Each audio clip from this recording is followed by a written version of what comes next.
Shedeur Sanders isn't crazy. The Deion wants to relive despite the pain it caused. The Cleveland Browns rookie opens up about his draft day heartbreak and why he considers it a powerful family moment. Shedeur Sanders isn't crazy. The Deion wants to relive despite the pain it caused. For most athletes, especially quarterbacks, their careers are measured by the highlight reels. Those triumphant moments when the crowd roars, the scoreboard glows, and the victory is sealed with an exclamation point. But for Shedeur Sanders, the son of Hall-of-Famer Deion Sanders and one of the most watched young quarterbacks in football, the moment he cherishes the most isn't found in glory. It's in heartbreak. The moment came out with a championship, not with confetti falling from the ceiling, on a cold night in Boulder, Colorado, when the Colorado Buffaloes lost a heartbreaker in double overtime to a rival team they were never supposed to beat. A game that took everything from him physically, mentally, and emotionally. And yet, if you ask Shedeur today, sitting in the Cleveland Browns quarterback room, he'll tell you, that is the day he wants to live again. The night the lights hurt more than the loss. It was the loudest I've ever heard Folsom Field, Shedeur says, his voice lower, more serious than usual. But the silence after the last play, I'll never forget that either. That night, Colorado had entered as underdogs against a ranked Pac-12 powerhouse. The nation had tuned in, partly out of curiosity, partly out of a growing obsession with Deion's phenomenon at Colorado, but mostly to see if Shedeur could keep up with the hype. And for most of the night, he did. He threw for 423 yards, ran for 2 touchdowns, and pulled the Buffaloes back from a 17-point fourth-quarter deficit. The game went into overtime, then another. But in that final possession, after being sacked 5 times and hit twice as many, Shedeur's final throw, a back foot dart under pressure to the corner of the end zone, was tipped by a linebacker and intercepted. Game over. The other team stormed the field. The Buffaloes walked off in silence.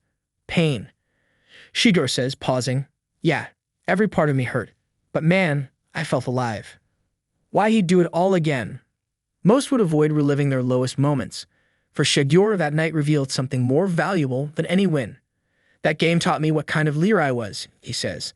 "Not when we were winning, but when I had to walk into the locker room and face those guys, my teammates, with nothing left in the tank and no victory to show for it."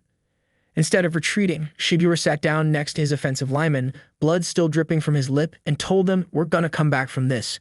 We are built for this." Those words didn't erase the loss, but they sparked something deeper. In the weeks that followed, players practiced harder. The locker room grew quieter, more focused. And Shedeur, he became not just the face of a new football era at Colorado, but its backbone. "That's the night I stopped being Deion's son," he says, eyes glinting, "and became my own quarterback." Pain as a teacher, not a punishment. It's not that Shedeur enjoys suffering, but he sees pain as a portal, something that reveals character, exposes weakness, and demands evolution. "In life, we all want easy," he explains, "but nothing that really matters is ever easy." That night, that was the kind of pain that forces you to ask yourself, "Do I really love this? Or do I just love when it's easy?" The answer came to him as he walked into the tunnel, surrounded by silence. "I still wanted to go back out there, even after all that. That's when I knew, I'm not doing this for attention. I'm doing this because I live for this." The legacy of toughness, Shedeur's father, Coach Prime, has often spoken about mental toughness, the kind that transcends trash talk and flashy jewelry. And Shedeur, raised around greatness, had plenty of role models. But something about that loss crystallized his own understanding of legacy. Pops used to say, "You gotta dominate, not survive," Shedeur says. But that night, I had to survive first, just to get to the place where I could even think about dominating again. In the days that followed, film sessions were brutal. Every missed block, every poor read, every hesitation was dissected. But Shedeur didn't flinch. "That film, I watched it 14 times," he laughs. "Not to torture myself, to make sure I never repeated the same mistakes.